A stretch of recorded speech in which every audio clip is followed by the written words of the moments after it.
The generator hummed to life, casting an eerie glow across the darkened neighborhood. Karen stared out her window, fury etching every line on her face. Her gaze fixed on the offending oak tree, casting its shadow across her manicured lawn.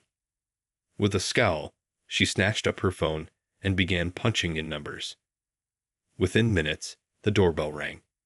Karen flung open the door, her eyes blazing. "You! How dare you defy me? That tree is a nuisance, and I want it gone. Do you hear me?" David stood his ground, jaw set. "The tree stays. It's on my property, and I won't cut it down just because you demand it." Karen's nostrils flared. "I'll have you fined, you know. The HOA rules are clear. All trees must be trimmed to avoid shading neighboring lots. If you don't cut it, I'll make sure you pay through the nose." David felt a surge of defiance. "I'm not touching my tree. You'll have to go through the proper channels if you want it removed." He turned to leave, but Karen's shrill voice stopped him. "Proper channels? I am the proper channels around here. Everyone knows I run this neighborhood. You'll do as I say, or there will be consequences." David's jaw tightened. "I'm not intimidated by your threats, Karen. This tree means a lot to me and my family. It's staying put." With that, he turned and strode away, leaving Karen fuming on her doorstep. She watched him go, teeth grinding, fingers tapping furiously on her phone. No one defied Karen, and got away with it. The morning sun glinted off Karen's sit-in as she pulled into the HOA meeting, her knuckles white on the steering wheel. Bursting through the doors, she slammed her hand on the conference table. "We need to discuss that eyesore of a tree on the Johnson property. It's completely out of line with our neighborhood guidelines, and I demand it be removed immediately." The other board members exchanged uneasy glances. Mrs. Peterson cleared her throat. "Karen, we've been over this. The Johnsons have every right to keep that tree. It's on their own land and doesn't violate any HOA rules." Karen's eyes narrowed. "Not violate the rules? It's casting a shadow on my precious lawn. That's unacceptable. As head of the Architectural Review Committee, I say it goes." David watched from the back of the room, jaw clenched. He knew this was coming, but the sense of dread in the pit of his stomach only grew. The HOA president, Mr. Grimes, held up a hand. "Karen, we've discussed this at length. Unless the tree poses a safety hazard or violates our covenants, we can't force the Johnsons to remove it. That would be an overreach of our authority." Karen's face flushed with rage. "An overreach? I'll show you an overreach." She whirled around, gaze landing on David. "You, Johnson. I gave you a chance to fix this, and you refused. Now you'll pay the price." David's heart pounded as Karen advanced on him, her expression murderous. This was going to get ugly. David braced himself as Karen stalked toward him, fury etched on every line of her face. The other board members shifted uneasily, sensing the impending confrontation. "You think you can defy me and get away with it?" Karen hissed, jabbing a finger into David's chest. "I run this neighborhood, and what I say goes. That tree is coming down, one way or another." David held her gaze, refusing to back down. "I've already told you, Karen. The tree stays. It's within my rights, and I won't cut it down just because you demand it." Karen's nostrils flared. "Then I'll make you pay. I'll have the HOA fine you so heavily you won't be able to afford to live here anymore. And if that doesn't work, I'll find another way to make your life a living hell." David felt a chill run down his spine. Karen was dead serious, and he knew she had the power to make good on her threats. But he also knew he couldn't give in, not on something he cared about this deeply. "Go ahead and try," he said, voice low and steady. "But I'm not budging. That tree means everything to my family, and I'm not going to let you bully me into cutting it down." Karen's eyes narrowed to slits. "We'll see about that." Whirling around, she stormed out of the room, leaving a tense silence in her wake. The other board members exchanged uneasy glances, clearly unsure of how to proceed. David sat back down, his heart pounding, wondering what Karen had up her sleeve. Over the next few weeks, the tension in the neighborhood reached a fever pitch. Karen wasted no time in unleashing her wrath on the Johnsons. First came the fines, exorbitant sums levied against the family for the slightest infractions, from overgrown grass to a trash can left out a day too long. David tried to fight them, but the HOA board, cowed by Karen's relentless bullying, upheld every single one. Then the anonymous complaints started rolling in, calls to the city about code violations, reports of noise disturbances, even accusations of child neglect. David and his wife spent hours on the phone, frantically trying to clear their name and prevent further harassment. Through it all, the oak tree stood tall and proud, its branches casting an ever-lengthening shadow across Karen's prized lawn. Her fury only seemed to grow with each passing day. One morning, as David was loading his car to head to work, he noticed something strange. His garage door wouldn't open. Peering inside, he discovered the mechanism had been sabotaged, the wiring severed. Dread pooled in the pit of his stomach. This was no random act of vandalism. He knew exactly who was behind it. Storming over to Karen's house, David pounded on the door, his heart racing. When she finally answered, a smug smile spread across her face. "Something wrong, David," she purred. "Oh, and by the way, I do hope you have a backup way to get to work. Wouldn't want you to be late now, would we?" David's hands clenched into fists, every muscle in his body tense with rage. This was war. The next few days passed in a blur of increasing hostility and escalating retaliation. Karen's underhanded tactics only seemed to embolden her, while David struggled to maintain his composure and find a lawful way to fight back. First, she filed a series of complaints with the city, alleging various code violations on the Johnson property. Inspectors descended, subjecting the family's home to endless scrutiny and issuing a flurry of costly citations. When that failed to get the desired results, Karen turned her attention to David's workplace. Somehow, she managed to get his boss on the phone, spinning a tale of irresponsible employees and unreliable attendants. David's performance review took a sudden nosedive, and he found himself on the verge of losing his job.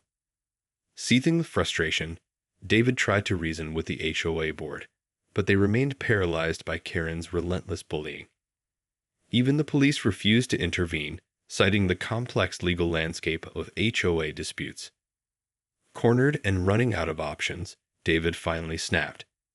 One night, as the porch light burned steadily over his family's home, he made a fateful decision. Slipping out under the cover of darkness, he made his way to the power lines that ran along the edge of the neighborhood. With a few well-placed cuts, the entire block went dark. Karen's house, like all the others, was plunged into sudden, absolute blackness. David stood back and watched, a grim sense of satisfaction washing over him. Karen had pushed him too far, and now she would reap the consequences of her actions. The neighborhood descended into chaos as the blackout spread. Karen stumbled around her darkened home, fumbling for a flashlight. When the lights failed to come back on, a growing sense of panic set in. Storming outside, she could see the glow of emergency lanterns dotting the street, everyone but her. Rushing to her car, she peeled out of the driveway, tires squealing as she sped toward the HOA president's house. Mr. Grimes answered the door, bleary-eyed and confused. "Karen, what on earth is going on?" "The power, Grimes. Our whole block is out, and I know it's because of that damn tree on the Johnson property." Her eyes were wild, spittle flecking her lips. Mr. Grimes held up a hand. Whoa, slow down. How can you be sure it's because of the tree? There could be any number of reasons for a power outage." Karen's nostrils flared. "Don't give me that. I know David Johnson is behind this. He's been defying me for weeks, and now he's resorted to sabotage. You have to do something." The HOA president sighed, rubbing his temples. "Karen, you can't just make accusations without proof. We'll need to contact the utility company and see what they say. Proof. Karen's voice rose to a shrill shriek. I'm giving you proof, Grimes. That tree is the problem, and you need to get it taken down immediately before David does any more damage. Mr. Grimes held up a hand, halting her tirade. I'm sorry, Karen, but we can't just order the tree removed without due process. You'll have to go through the proper channels, like everyone else. With that, he closed the door, leaving Karen seething on the doorstep. She stood there for a moment, chest heaving, before whirling around and storming back to her car. Enough was enough. It was time to take matters into her own hands. Karen's car screeched to a halt in front of the Johnson residence, and she burst out of the driver's side door, eyes wild. Marching up the driveway, she pounded on the front door, her fists raining blows against the wood. David Johnson, I know you're in there. Open up this instant, she shrieked, her voice carrying across the darkened neighborhood. After a moment, the door creaked open, and David stood framed in the entryway, his expression wary. What do you want, Karen? He asked, voice low and guarded. What do I want? Karen's voice dripped with venom. I want you to stop this madness and cut down that tree. That's what I want. Thanks to your little stunt, the whole block is without power, and I won't stand for it any longer. David's brow furrowed. I had nothing to do with the power outage, Karen. I'm just as in the dark as everyone else. Karen's eyes narrowed. Don't give me that. I know you're behind this, and I won't rest until that tree is gone and you've paid for what you've done. Suddenly, a realization dawned on David's face. Wait a minute. You think I cut the power lines? Karen, that's illegal. I could go to jail for that. I don't care. Karen spat. You're going to fix this, one way or another. Either that tree comes down, or I'll make sure you and your family pay the price. David's jaw tightened, and he stepped out onto the porch, placing himself between Karen and the front door. I've told you before, Karen. The tree isn't going anywhere, and I had nothing to do with the power outage. If you have a problem, take it up with the utility company, not me. Karen's face twisted with rage, and she lunged forward, her hands outstretched as if to strangle him. But David was ready, and he caught her wrists, holding her back. Get off my property, Karen, he growled, and leave my family alone. For a long moment, the two stood locked in a tense standoff.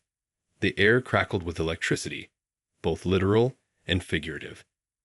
Then, with a scream of frustration, Karen wrenched herself free and stormed back to her car, tires squealing as she peeled away into the night. The blackout stretched on for hours, plunging the entire neighborhood into darkness. As the temperature dropped and the residents grew increasingly restless, tensions continued to simmer. Karen paced her living room, foam glued to her ear as she barked orders at the utility company. But their responses were always the same. They were working as quickly as possible to restore power, but the damage was extensive and would take time to repair. Furious, Karen turned her attention back to the Johnson household. Surely, David had to be behind this. Who else could have the audacity to sabotage the entire block just to spite her? Grabbing a flashlight, she stormed out into the night, determined to confront him once and for all. But as she approached the Johnson home, she was met with an unexpected sight. A ring of neighbors, all holding candles and lanterns, gathered around the towering oak tree.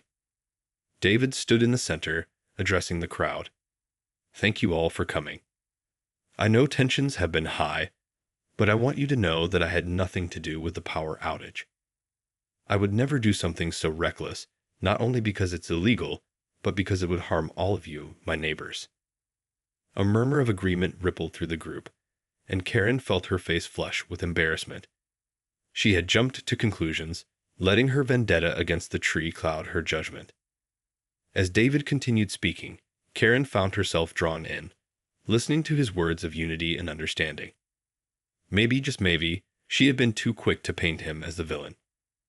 Perhaps there was a way to find a compromise to address her concerns without resorting to underhanded tactics. The power eventually flickered back to life, bathing the neighborhood in a warm glow. Karen watched as the crowd dispersed, David greeting each of his neighbors with a smile. Perhaps it was time for her to rethink her approach, for the sake of the community and her own conscience.